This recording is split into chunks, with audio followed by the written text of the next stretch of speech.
Before I tell you this story, I need you to do something for me.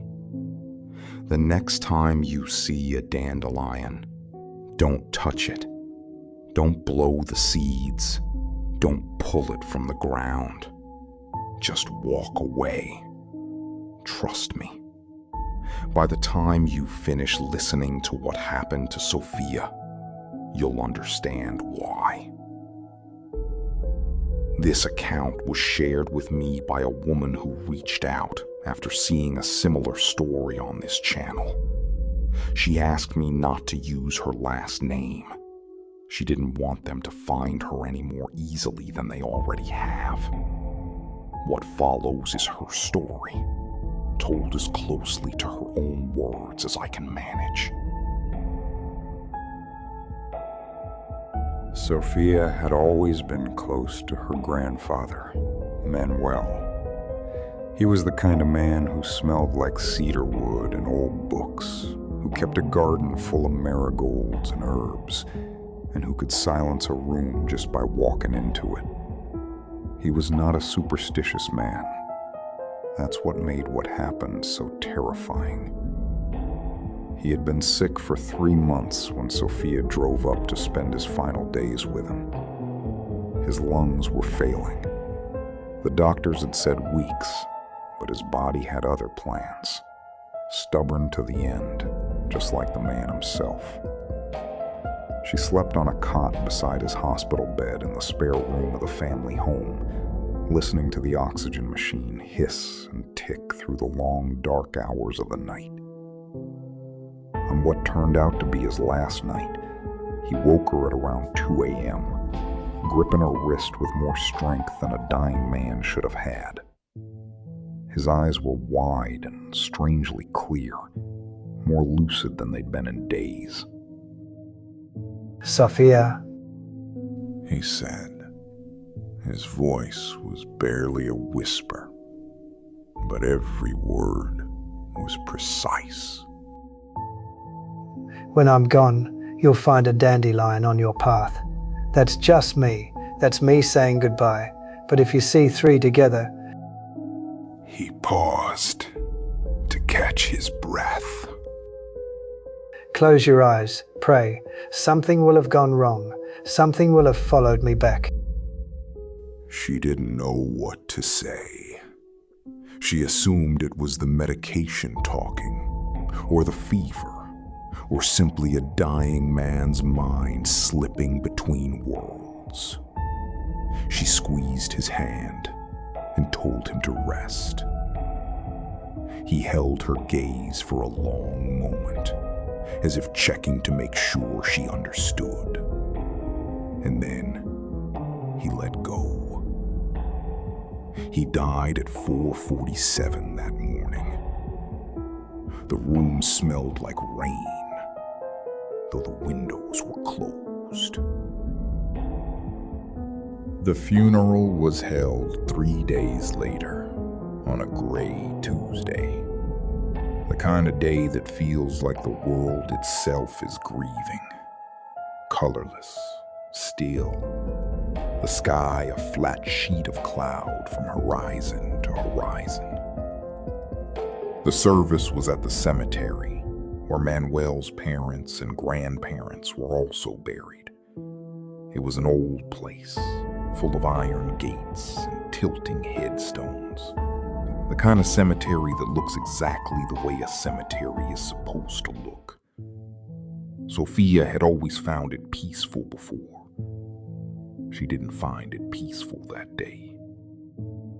After the service, the other mourners drifted back to their cars, speaking in low voices, accepting casseroles and condolences. Sofía stayed behind. She needed a moment alone with him. She crouched down beside the fresh earth and pressed her palm against the soil and said the things you say when no one else is listening. That's when the wind came. It was cold, Not just cool, but cold. And almost winter cold, despite it being the middle of September. It swept in from nowhere, stirring the leaves, lifting the edges of her scarf. And when she looked down at the base of the headstone, she saw it. A single dandelion, growing from a crack in the stone itself. Not in the soil, in the stone. Its seeds were fully formed, a perfect white sphere.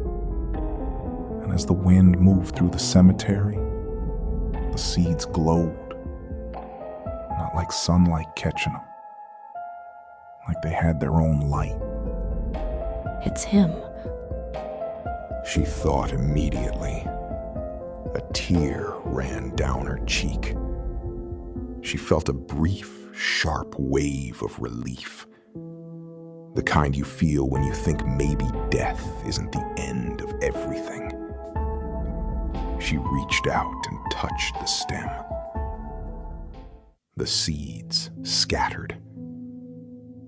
And from behind a large oak tree, about 20 feet away, something said her name. Not called it, not spoke it, whispered it, in a voice that was almost her grandfather's, but stretched thin, like a recording played at the wrong speed. Like someone had taken his voice and pulled it apart at the seams. She stood up so fast she knocked her knee against the headstone. She looked toward the tree. Nothing was there. Just the oak, the shadow beneath it, and the cold.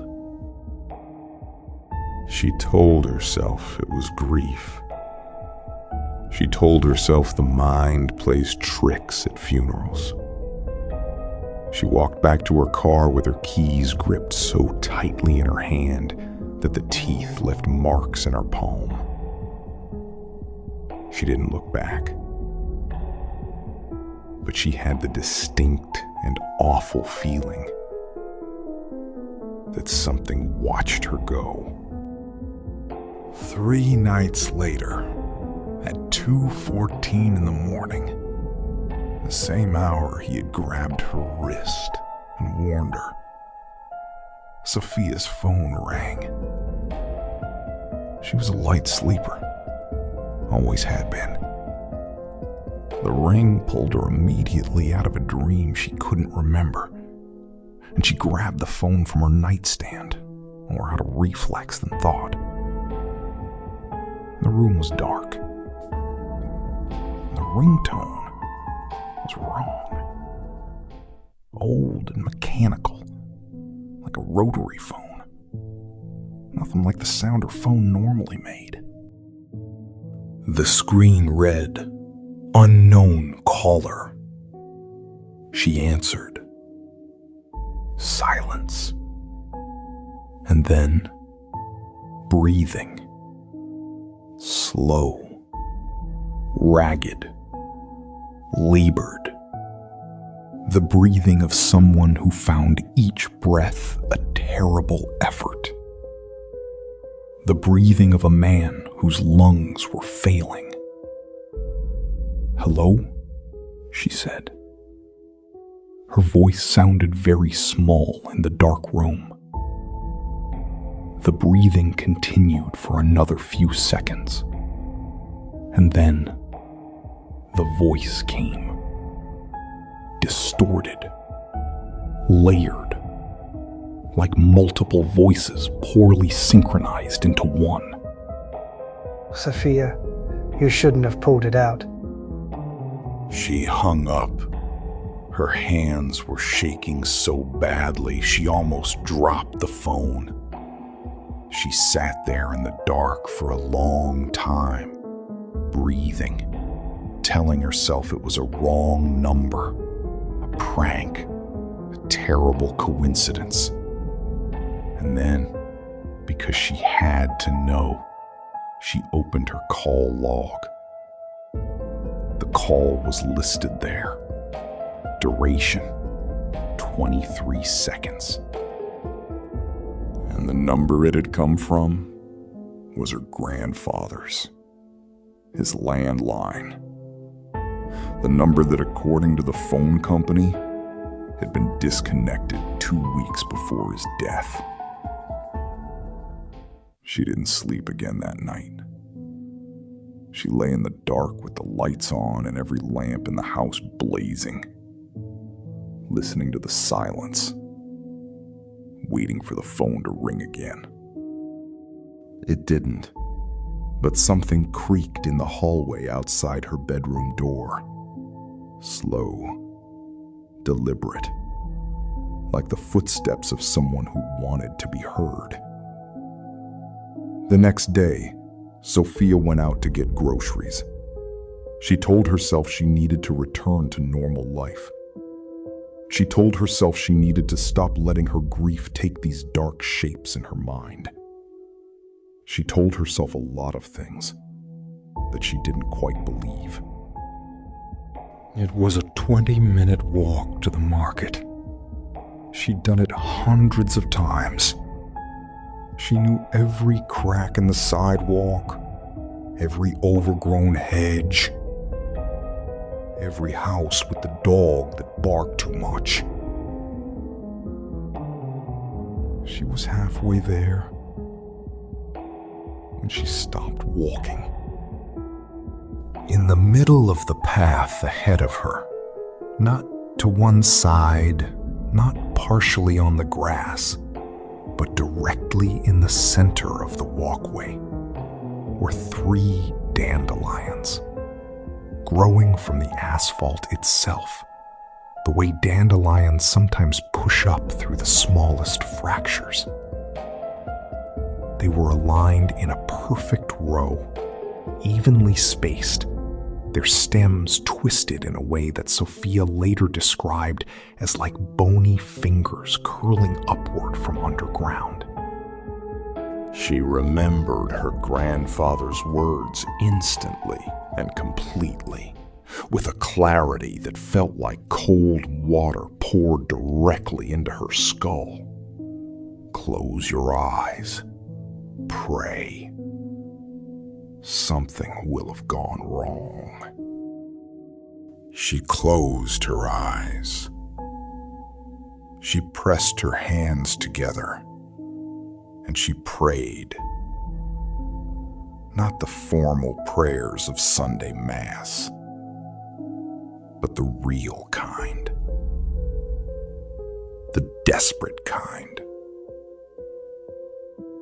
The kind that comes up from somewhere below language. She prayed for protection. She prayed for her grandfather. She prayed to whatever might be listening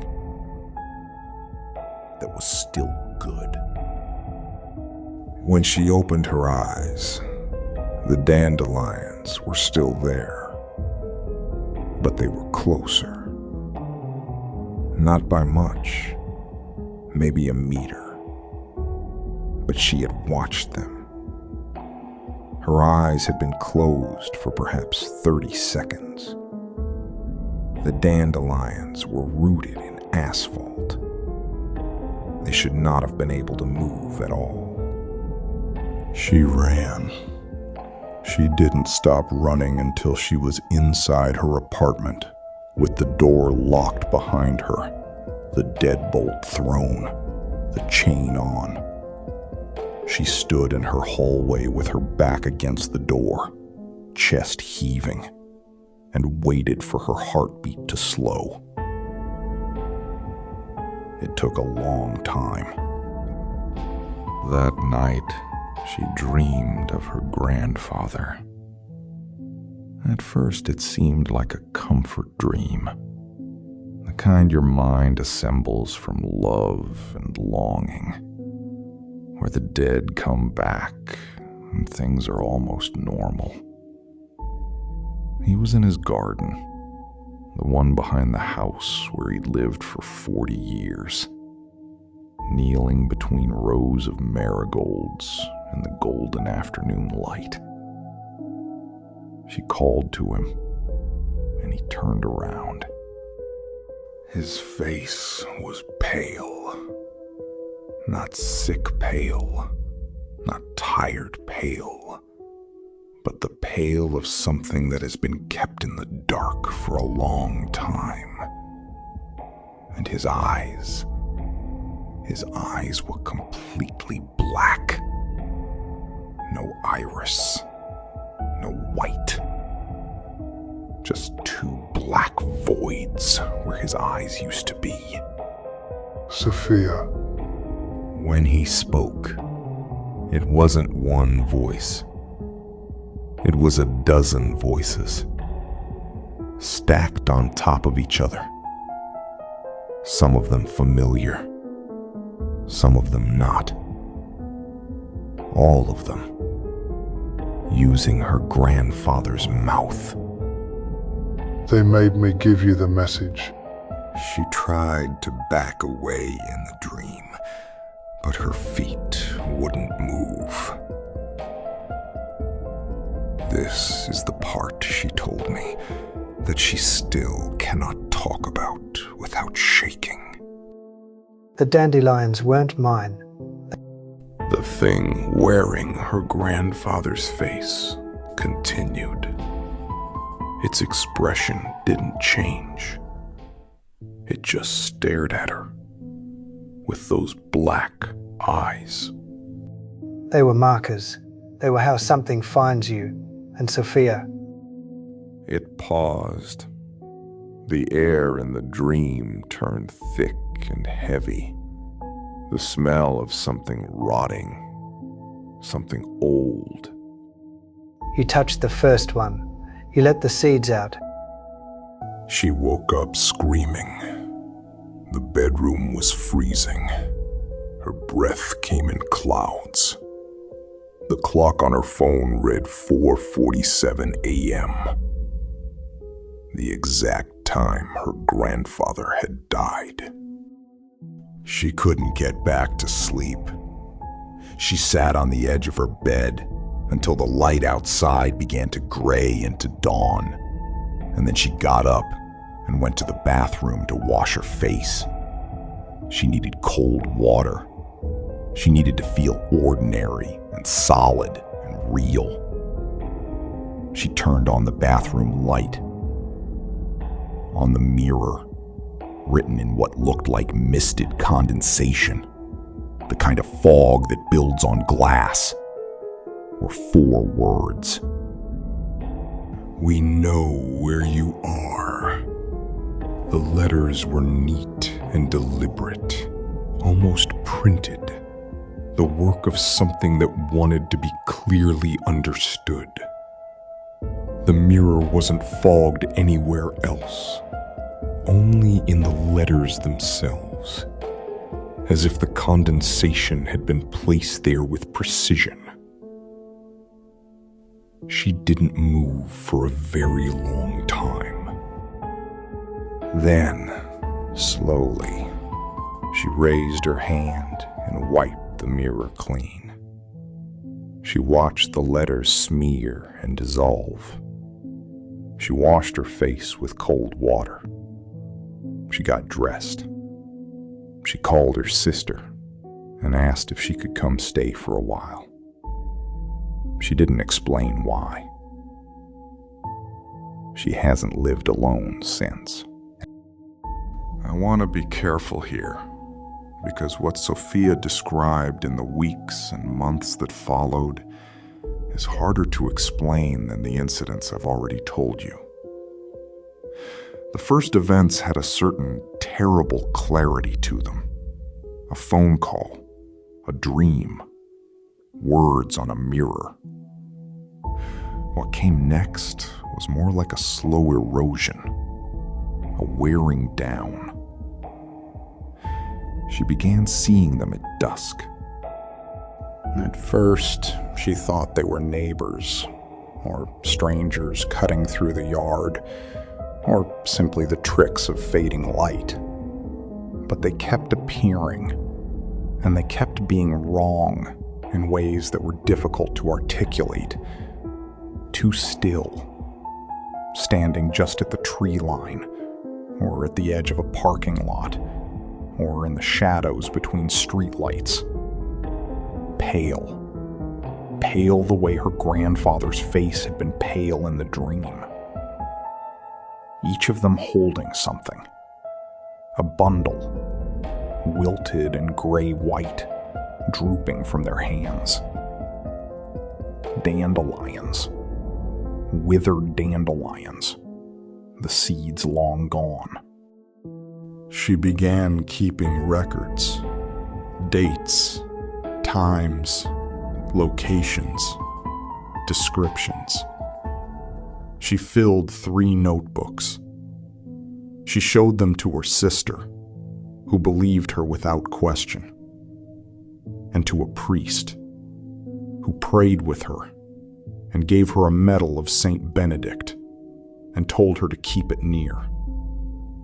She showed them to a researcher she found through a paranormal forum, a woman who had spent 30 years documenting cases that looked like this one. The researcher told her something that Sofía found more terrifying than any of the experiences themselves. The dandelion, the researcher said, has been used as a threshold marker in folk magic traditions across at least 14 cultures. You plant them at the boundary between the living world and whatever is on the other side. You plant them to mark where the veil is thin, and in some of those traditions, you plant them to mark a person, to put a kind of signature on someone, so that things from the other side can recognize them, can find them, regardless of where they go. Sofía asked if there was a way to undo it. The researcher was quiet for a moment. Then she said, I've heard of cases where it faded over time. Years, maybe the attention moves on.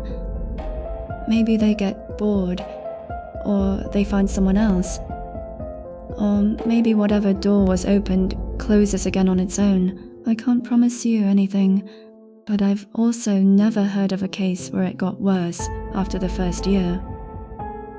The last thing Sofía told me, and I'm passing it on to you as she said it, without interpretation, because I think it deserves to be heard exactly as she described it, is this.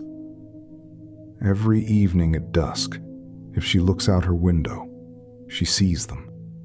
The pale figures, standing among the trees, or at the far edge of the yard, or across the street in the shadow of a building, always holding the withered dandelions, always watching her window.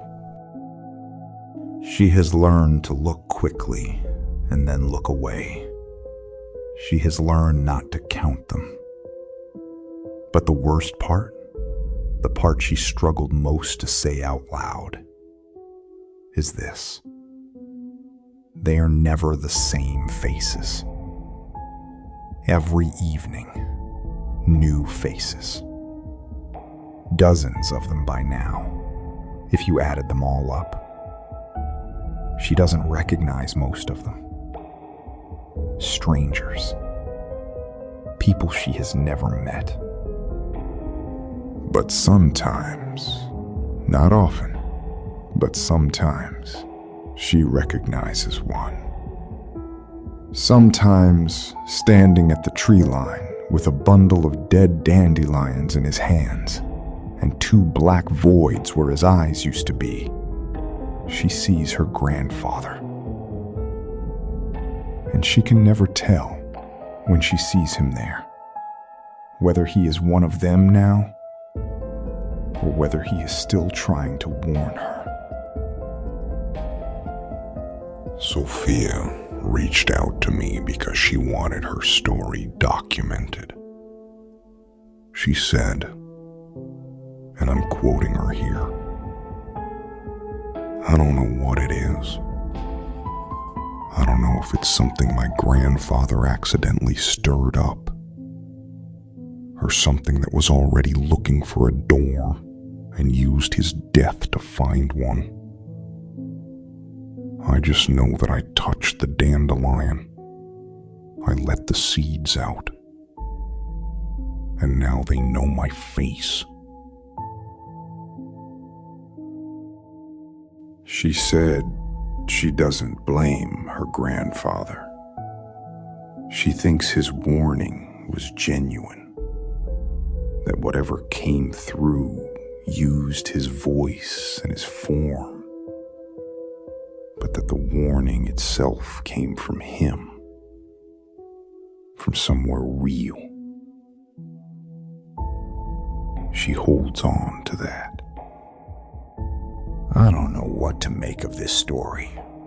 I've documented a lot of strange accounts on this channel, and most of them I can hold at a certain distance. This one I can't. Maybe it's the detail about the seeds. Maybe it's the way she described his voice on the phone. Stretched thin, like something had pulled it apart at the seams. Maybe it's just the image of those pale figures standing at the tree line at dusk, holding their withered flowers, wearing faces she has never seen. Whatever the reason, I haven't looked at a dandelion the same way since. If you see 3 together, close your eyes. Don't look at the faces. And whatever you do, don't touch the seeds.